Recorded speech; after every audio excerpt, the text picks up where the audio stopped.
Hey guys, welcome back to another video. मैं हूं सृष्टि Agarwal and you're watching your favorite channel Unicom. आप सभी की बहुत सारी रिक्वेस्ट पर आज लेकर आई हूं मैं आप सभी के लिए इकोनॉमिक्स का रुद्रास्त्र रिवीजन सीरीज का वीडियो नंबर 2। अगर आपको नहीं पता है, हमने एक नई रिवीजन सीरीज स्टार्ट की थी इकोनॉमिक्स के लिए, जहां पर यूनिट वाइज इकोनॉमिक्स का रिवीजन हम आपको करवाते हैं। फर्स्ट रुद्रास्त्र वीडियो में हमने चैप्टर 1 के यूनिट 1 का रिवीजन किया था और आज इस वीडियो में हम पूरी यूनिट 2 का रिवीजन करेंगे और इन दोनों वीडियोस को देखने से आप अपने पॉकेट में लेकर जा सकते हैं 10 से 12 नंबर बिल्कुल आसान तरीके से। So without wasting any time let's get started. देखिए, जो हमारी स्ट्रैटेजी है रुद्रास्त्र रिवीजन सीरीज की, वो है RRL।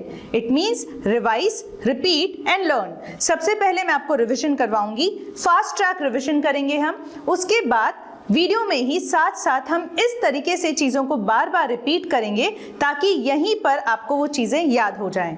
मैम, याद क्यों करना है? क्योंकि जब आप चीज़ों को समझ लेते हैं और एग्जाम में जाते हैं, उस वक्त आपको अगर चीज़ें याद नहीं होती तो टाइम लगता है क्वेश्चन के सही आंसर पर पहुंचने में। So we are going to revise, repeat and learn. And in the end of the video, I am going to tell you the important topics from which questions are most expected in the exams. तो video के and तक मेरे साथ बने रहिए और अब हम स्टार्ट करेंगे हमारी चैप्टर 1 के यूनिट 2 का रिवीजन।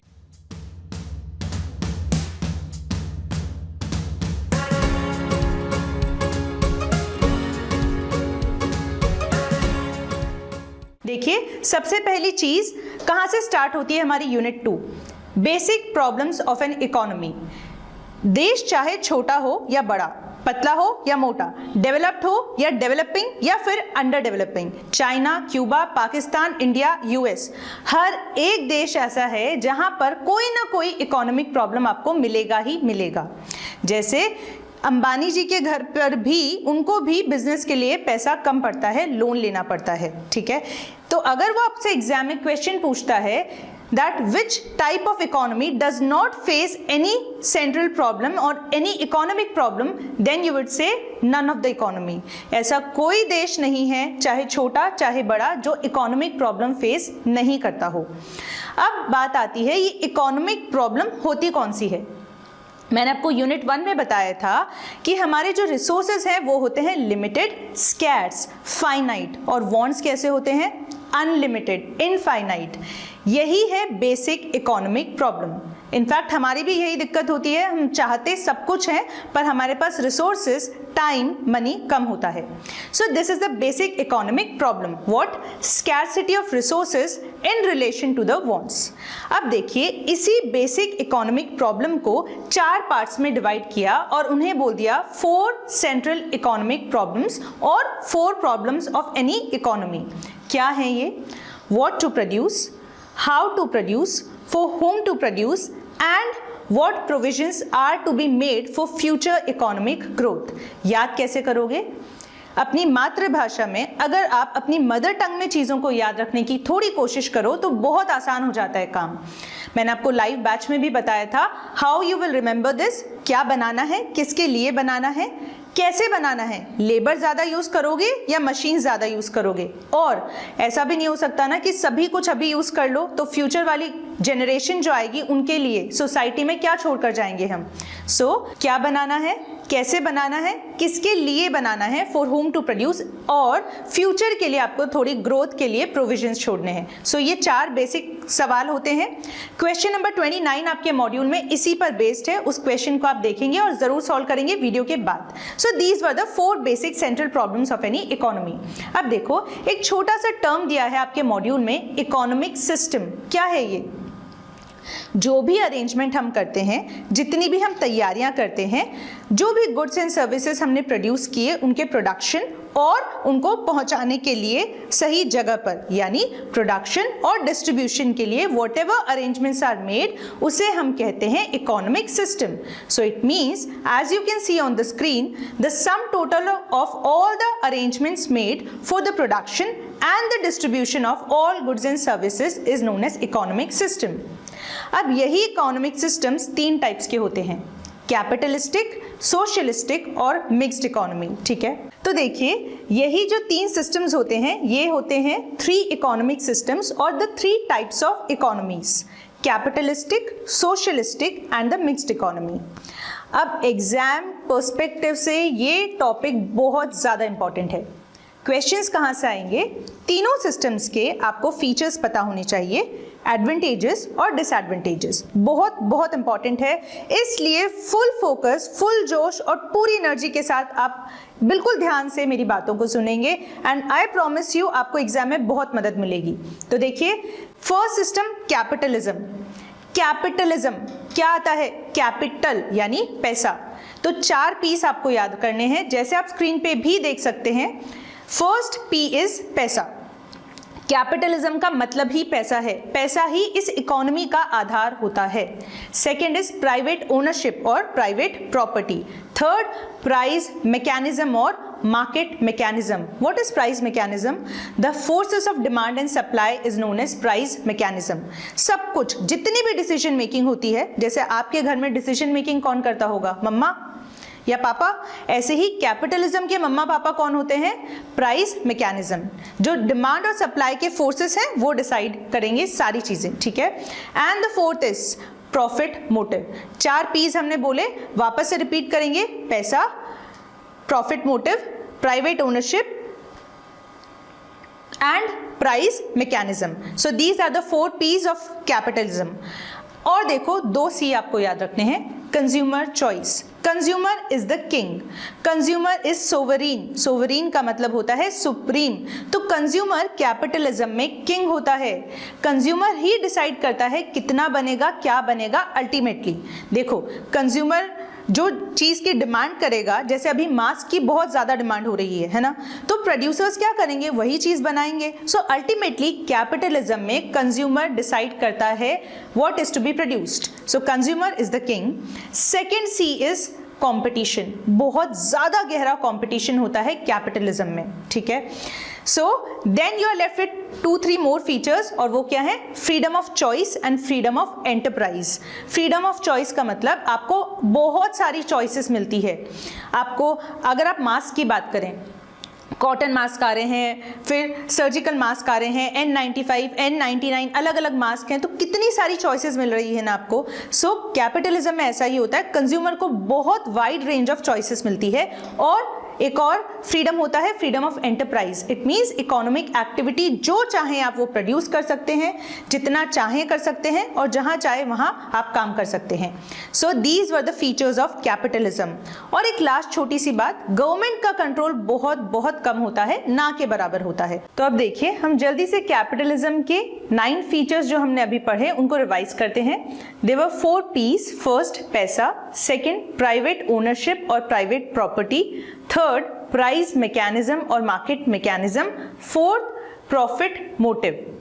4 पीस हो गए। उसके बाद there were 2 Cs. First, consumer is the king. Consumer sovereignty होती है कैपिटलिज्म में। कंज्यूमर डिसाइड करता है क्या बनना है, कितना प्रोडक्शन होना है। Ultimately it is the consumer who decides. Second was competition, बहुत ज्यादा कंपटीशन होता है कैपिटलिज्म में। Then there were 2 types of freedoms, freedom of choice and freedom of enterprise. And the last feature, the 9th feature, was absence of government interference or almost no government interference. इसीलिए इन सारे features को पढ़ने के बाद हम आपको बता सकते हैं कि कैपिटलिज्म के जो अलग अलग नाम हैं वो क्या हैं, और आप अब ये रिलेट भी कर पाएंगे that why capitalism is also known as market economy, free market economy, laissez faire economy. देखिए, लेसे फेयर एक फ्रेंच वर्ड है जिसका मतलब है लीव मी अलोन। यहाँ पर जो प्राइवेट इंडिविजुअल्स हैं, प्राइवेट प्रॉपर्टी होती है यहाँ, तो वो सभी लोग गवर्नमेंट से कहते हैं laissez faire, it means leave me alone. So government का इंटरफेरेंस यहाँ पर ना के बराबर होता है। अब देखिए, फीचर्स पढ़ने के बाद बहुत आसानी से हम पता कर सकते हैं कि कैपिटलिज्म में मेरिट्स और डीमेरिट्स क्या होते हैं। ठीक है, तो सबसे पहले मैंने बाइफर्केट कर दिए हैं यहाँ पर एडवांटेजेस और डिसएडवांटेजेस। देखिए आप स्क्रीन पर देख सकते हैं, जो रिसोर्सेस होते हैं वो बहुत अच्छे से यूटिलाइज होते हैं कैपिटलिज्म में। क्यों? क्योंकि हर एक इंडिविजुअल ज्यादा से ज्यादा प्रॉफिट कमाना चाहता है, तो वो अच्छे से काम करता है, बहुत हार्ड वर्क करता है। कैपिटलिज्म इसीलिए हम कहते हैं इट इंसेंटिवाइजेस हार्ड वर्क। जितना ज्यादा मेहनत करोगे उतना ज्यादा प्रॉफिट कमाओगे, and everybody is here working for profit maximization. इसलिए कैपिटलिज्म का एक एडवांटेज है, रिसोर्सेज का बहुत अच्छा यूज होता है, इकोनॉमी में वेस्टेज कम होगा, ज्यादा इकोनॉमिक ग्रोथ होगी, ऑपरेटिंग एफिशिएंसी ज्यादा होगी और एफिशिएंट डिसीजंस लिए जाएंगे। ये तो हो गया इकोनॉमी के पॉइंट ऑफ व्यू से। अब कंज्यूमर के बारे में सोचो। Consumer is the king, he gets so many choices, तो उसका स्टैंडर्ड ऑफ लिविंग इंप्रूव हो जाता है और क्वालिटी प्रोडक्ट्स मिलते हैं कंज्यूमर को कम या फिर नॉमिनल प्राइसेस पे। ठीक है, सो कंज्यूमर का कॉस्ट ऑफ प्रोडक्शन कम होने की वजह से नॉमिनल प्राइसेस पे उन्हें प्रोडक्ट्स मिलते हैं, अच्छी क्वालिटी के प्रोडक्ट्स मिलते हैं, बहुत सारी वाइड चॉइसेस हो जाती है, उनका स्टैंडर्ड ऑफ लिविंग इंप्रूव होता है और फंडामेंटल राइट्स को यहाँ बहुत इंपॉर्टेंस दी गई है। So of course there is freedom. Then producers के बारे में सोचो, वो लोग को पता है कि जितना ज्यादा काम करेंगे उतना ज्यादा प्रॉफिट कमा पाएंगे। सो प्रोड्यूसर्स क्वालिटी पर ध्यान देते हैं, ज्यादा इनोवेशन करते हैं, रिस्क टेकिंग एबिलिटीज अपनी बढ़ाते हैं, एंटरप्रेन्योरशिप पूरी क्लास डेवलप होती है। इस तरीके से पूरी ऑपरेटिंग एफिशिएंसी अच्छी हो जाती है, रिस्क टेकिंग कैपेसिटी पूरे बिजनेस इकोनॉमी में बढ़ जाती है। तो प्रोड्यूसर्स की वजह से क्या होता है, कैपिटलिज्म में एंटरप्रेन्योर क्लास डेवलप करती है। So these were the advantages. अब देखो, आप खुद सोचो डिसएडवांटेजेस क्या हो सकते हैं। पहली चीज हमने बोला कैपिटलिज्म में क्या इंपॉर्टेंट है, पैसा और प्रॉफिट मोटिव। तो कहते हैं ना, बाप बड़ा ना भैया, सबसे बड़ा रुपया। तो जहां पर इतना ज्यादा पैसा पैसा होता है, हर एक इंडिविजुअल, हर एक प्रोड्यूसर क्या करता है, ज्यादा से ज्यादा प्रॉफिट कमाना चाहता है, कहीं ना कहीं क्वालिटी कॉम्प्रोमाइज भी कर देता है और बहुत ज्यादा कंपटीशन तो होता ही है, पर जिसके पास जितना ज्यादा पैसा उतना ही वो राज करता है। तो कैपिटलिज्म में एक्चुअल में क्या होगा, एक सोसाइटी में अनरेस्ट आ जाएगा, यानी केओस होगा, कॉन्फ्लिक्ट आ जाएगा। क्यों? क्योंकि our society under capitalism gets divided into haves and have nots. ठीक है, तो एक ऐसा डिविजन आ जाता है कैपिटलिज्म में, तो पूरी सोसाइटी में सोशल इनजस्टिस होने लगता है। वो आपसे एग्जाम में क्वेश्चन पूछ सकता है कि इनइक्वालिटी कौन से इकोनॉमिक सिस्टम में होती है, कहां पर बहुत ज्यादा इनइक्वालिटीज पाई जाती है, भले सोशल हो या economic. So answer will be capitalism. तो क्या डीमेरिट्स होंगे, economic inequality, social injustice, social unrest, class conflict होगा।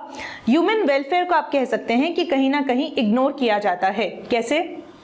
क्योंकि ऑफ कोर्स आपका एक्सप्लॉयटेशन होता है, लेबर का एक्सप्लॉयटेशन होता है, ठीक है, प्रॉफिट के लिए काम किया जाता है। So there is excessive materialism and there is injustice. ठीक है, सो ये था कैपिटलिज्म। अब देखिए, कैपिटलिज्म को पढ़ने के बाद अगर आप अच्छे से कैपिटलिज्म को समझ चुके हैं, आपको याद है उसका ठीक उल्टा होता है सोशलिज्म। कैसे? कैपिटलिज्म में कंज्यूमर किंग होता था, यहां पर कंज्यूमर का कोई रोल नहीं होता, बहुत लिमिटेड रोल होगा सोशलिज्म में। कैपिटलिज्म में प्राइवेट ओनरशिप होती थी, सोशलिज्म में प्राइवेट ओनरशिप नहीं, कलेक्टिव ओनरशिप होगी। कलेक्टिव मतलब सबकी ओनरशिप। जैसे मान लो आपके घर पे दादाजी होते हैं, ठीक है, तो जो भी आपके पापा, ताऊ जी, चाचा कुछ भी सामान लेकर आते हैं तो दादाजी सब कुछ मिक्स करके सबको बराबर बांट देते हैं। So that is socialism. ठीक है, इक्वल डिस्ट्रीब्यूशन होता है यहाँ पर इनकम एंड वेल्थ का। सो इक्वालिटी होगी सोसाइटी में। ठीक है, सोशलिज्म की अगर बात करें, किसने प्रपाउंड की ये थ्योरी, ये सिस्टम लेकर कौन आया, तो देखो सोशलिज्म का सिस्टम लेकर आए कार्ल मार्क्स और फ्रेडरिक एंजल्स। 1828 में इन्होंने एक पेपर पब्लिश किया था जिसका नाम था द कम्युनिस्ट मैनिफेस्टो। वापस से बोलेंगे, Karl Marx and Frederick Engels in 1848 published a paper known as the communist manifesto, जिसमें सोशलिज्म की थ्योरी आई। फीचर्स क्या है सोशलिज्म के? कलेक्टिव ओनरशिप होगी, प्रॉफिट के लिए नहीं, welfare maximisation, welfare will be the motive. उसके बाद यहां पर इनकम डिस्ट्रीब्यूशन कैसा होगा? इक्वल होगा, relatively equal income distribution. Capitalism में कंज्यूमर किंग होता था, सोशलिज्म में कंज्यूमर का तो मिनिमम रोल होता है। तो किंग कौन है यहां, डिसीजन कौन लेगा मैम? बताइए, डिसीजंस लेते हैं सोशलिज्म में government, they will be a commanding authority. जैसे दादाजी, कोई भी सीनियर मेंबर होता है हमारी फैमिली में, वो डिसीजन लेते हैं हमारे घर के सारे इंपॉर्टेंट, उसी तरीके से सोशलिस्टिक इकोनॉमी में एक कमांडिंग अथॉरिटी होगी। इसीलिए इस इकोनॉमिक सिस्टम को हम कहते हैं controlled economy, command economy, planned economy और सेंट्रली प्लान्ड इकोनॉमी। बिकॉज एक कमांडिंग अथॉरिटी, एक कोई ऐसा गवर्नमेंट या कोई भी ऐसी ऑर्गेनाइजेशन या अथॉरिटी होती है जो सारे डिसीजन मेकिंग करती है, ठीक है। तो यहां पर कंज्यूमर की चॉइस कैसे होगी? लिमिटेड हो जाएगी, उन्हें बहुत कम चॉइसेस मिलेंगे, क्योंकि सारी चीजें, कितना बनाना है, क्या बनाना है, कैसे बनाना है, जो भी 4 सेंट्रल प्रॉब्लम्स हैं, क्वेश्चंस हैं, उनका आंसर वो गवर्नमेंट या वो अथॉरिटी देगी, ठीक है। सो कंज्यूमर के पास लिमिटेड चॉइसेस होंगी। So what are the features? We will revise again. Minimum role of price mechanism, okay, collective ownership, equal income distribution, welfare और इकोनॉमिक्स एंड सोशल जस्टिस होगा, इकोनॉमिक प्लानिंग होगी। कौन करेगा इकोनॉमिक प्लानिंग? गवर्नमेंट करेगी। Then absence of consumer choice, as I told you, consumer की choice यहाँ पर बहुत ही कम होगी। एंड एब्सेंस ऑफ कंपटीशन, जैसे वहां पर कैपिटलिज्म में कंज्यूमर वाज द किंग और कंपटीशन बहुत ज्यादा था, यहाँ ठीक उल्टा हो जाएगा, कंज्यूमर को चॉइस भी लिमिटेड होगी, बहुत ही कम, ना के बराबर, और कंपटीशन भी ऑलमोस्ट एब्सेंट होगा। अब आप सोचिए इसके मेरिट्स और डीमेरिट्स क्या होंगे। अगर आपको पता है कि आप कितनी भी मेहनत करो, नंबर तो सबको इक्वली आने हैं, तो क्या आप ज्यादा मेहनत करोगे? नहीं ना। तो इसी तरीके से सोशलिज्म में सभी को पता है कि at last equal income distribution होना है। सो यहाँ पर एक तरीके से कोई भी हार्डवर्क नहीं करता, या आप कह सकते हैं इंसेंटिव नहीं होता हार्डवर्क करने के लिए। सो डीमेरिट्स अगर मैं आपको सबसे पहले सोशलिज्म की बताऊं तो क्या होगा, यहाँ पर देखो, एक तो इंडिविजुअल्स की फ्रीडम रेस्ट्रिक्ट हो जाती है। कैसे? उनको ज्यादा चॉइस नहीं मिलती, कंपटीशन नहीं होता, तो इतने क्वालिटी प्रोडक्ट्स भी नहीं मिलते। कहीं ना कहीं ह्यूमन राइट्स को इग्नोर किया गया है। यहाँ पर क्या होता है? सोशल इनइक्वालिटी होती है, इनजस्टिस होता है, ठीक है। सो बेसिक जो डिसएडवांटेज है वो हमने कवर किए। क्या है? एक तो डिले होगा डिसीजन मेकिंग में, ब्यूरोक्रेसी का एक मेन रोल हो जाता है, बाबू राज जिसे हम कहते हैं। सोशलिज्म में गवर्नमेंट के हाथ में चीजें होंगी। गवर्नमेंट डिपार्टमेंट्स में जनरली हम देखते हैं अगर कुछ काम करवाना होता है तो हमें ब्राइब करनी पड़ती है। बहुत सारे रूल्स एंड रेगुलेशंस हैं जिन्हें हमें फॉलो करते करते हम थक जाते हैं। वी वांट कि जल्दी से काम हो जाए, सो वी ब्राइब, है ना। तो रेड टेपिज्म होता है, करप्शन होता है, उसके बाद फ्रीडम जो होती है इंडिविजुअल्स की वो रेस्ट्रिक्ट हो जाती है, कंज्यूमर्स के पास में चॉइसेस नहीं होती, और कम कंपटीशन होने की वजह से कहीं ना कहीं कंज्यूमर की चॉइस लिमिटेड होगी। Also it takes away the basic rights. बहुत सारी मोनोपोलीज क्रिएट हो जाती है। कैसी मोनोपोलीज? गवर्नमेंट के हाथ में पूरा कंट्रोल होगा तो स्टेट मोनोपोलीज क्रिएट हो जाएंगी। और आप कह सकते हैं that no importance is given to personal hard work and efficiency. और वहीं पर दूसरे साइड में जाएंगे अगर कॉइन की, तो एडवांटेजेस भी हैं सोशलिज्म के। वो क्या हैं? कैपिटलिज्म में आपने देखा था कि वहां पर क्या होता था? प्रॉफिट मोटिव होता था, केवल प्रॉफिट के लिए काम होता था। बट सोशलिज्म में क्या होगा? They will be welfare objective. यहां पर इकोनॉमिक और सोशल जस्टिस होगा। सोसाइटी हैव्स और हैव नॉट्स में डिवाइड नहीं होगी। एक अच्छे से कोऑपरेटिव मेंटालिटी रहती है, सब मिलजुल कर काम करते हैं। So it promotes the social peace, ठीक है। और देखो बहुत अच्छे से यहाँ पर रैपिड और बैलेंस डेवलपमेंट होता है ना। मिनिमम वेस्टेज होगा, rapid and balanced economic development होगा। It also ensures right to work and minimum standard of living. एक क्वेश्चन आया हुआ है नवंबर 19 एग्जाम में, विच मार्केट फॉर्म और which type of economy ensures right to work. तो इंश्योरिटी आपको राइट टू वर्क की कहाँ मिलेगी? सोशलिज्म में मिलेगी, ठीक है। यहाँ पर लेबर का एक्सप्लॉयटेशन नहीं होगा, ऑफ कोर्स। क्यों? क्योंकि लेबर जो है उसको भी इक्वल राइट्स मिलते हैं, ठीक है। So there will be no exploitation and inequality in the society will be minimum. So socialism भी कवर हो गया। कैपिटलिज्म और सोशलिज्म दोनों को कंपेयर करके मैंने एक टेबल बनाया है जो कि आप स्क्रीन पर देख सकते हैं। फर्स्ट कॉलम में कैपिटलिज्म है, फिर सोशलिज्म है। अगर आप कंपेयर करके पढ़ेंगे तो बहुत अच्छे से याद होंगी चीजें, रटना नहीं पड़ेगा। और लास्ट कॉलम में मिक्स्ड इकोनॉमी है। देखो थर्ड जो इकोनॉमिक सिस्टम है उसका नाम है मिक्स्ड इकोनॉमी। इट मींस जो भी कैपिटलिज्म के अच्छे फीचर्स थे और सोशलिज्म के अच्छे फीचर्स थे उनको मिक्स कर दिया गया और एक नया सिस्टम निकल कर आया जिसे हम कहते हैं मिक्स्ड इकोनॉमिक सिस्टम। अब इसके क्या फीचर्स हैं? इसके फीचर्स अगर आपको पता है कैपिटलिज्म और सोशलिज्म के फीचर्स तो मिक्स्ड इकोनॉमी भी आप जानते हैं। देखो कैपिटलिज्म में जैसे प्राइवेट ओनरशिप होगा, सोशलिज्म में कलेक्टिव ओनरशिप होगा, वैसे ही मिक्स्ड इकोनॉमी में दोनों ओनरशिप होगा, जॉइंट ओनरशिप। इट मींस कुछ सेक्टर्स प्राइवेट इंडिविजुअल्स के लिए पूरी तरह ओपन होंगे, कुछ सेक्टर्स में केवल गवर्नमेंट का कंट्रोल होगा और कुछ सेक्टर्स ऐसे होंगे जहां पर दोनों फ्री प्ले कर सकते हैं। सो सब कुछ यहां पर अलाउड होगा, private ownership also, government ownership also.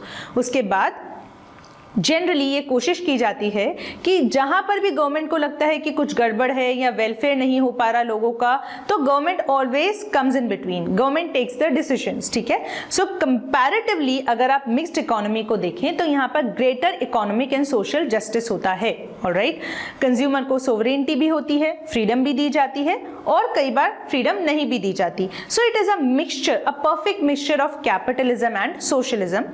Also, incentives are taken for innovation and technological progress. हम कोशिश करते हैं कि progress भी हो यहाँ पर mixed economy में. So government keeps on taking such measures to encourage private ownership and private risk taking capacities. It encourages enterprise and risk taking capacities. So guys, that was all for today. I hope chapter first का unit 2 का revision बहुत अच्छे से हम साथ में कर पाए. Now there is a homework for all of you. आपका जो chapter 1 है मॉड्यूल में उसके पीछे 35 questions आपको दिए हुए हैं.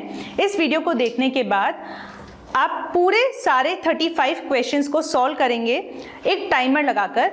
एग्जाम्स में आपको 1.2 मिनट्स मिलता है पर क्वेश्चन के लिए. हर एक क्वेश्चन के लिए 1 मिनट 20 सेकंड का टाइम होता है. अभी आप 40 मिनट्स का टाइमर लगाएंगे और उन 35 क्वेश्चंस को सॉल्व करेंगे and then you have to comment in the comment section below कि आपको कितने मार्क्स आए. अगर 35 में से आपको 30 मार्क्स आए या 25 मार्क्स आए, जो भी मार्क्स आए आपको नीचे कमेंट करके मुझे बताना है और आपको हैशटैग लिखना है वहां पर. हमारी जो स्ट्रैटेजी है रिवाइज, रिपीट एंड लर्न, तो आपको हैशटैग लिखना है हैशटैग RRL, जो कि आप स्क्रीन पर देख सकते हैं.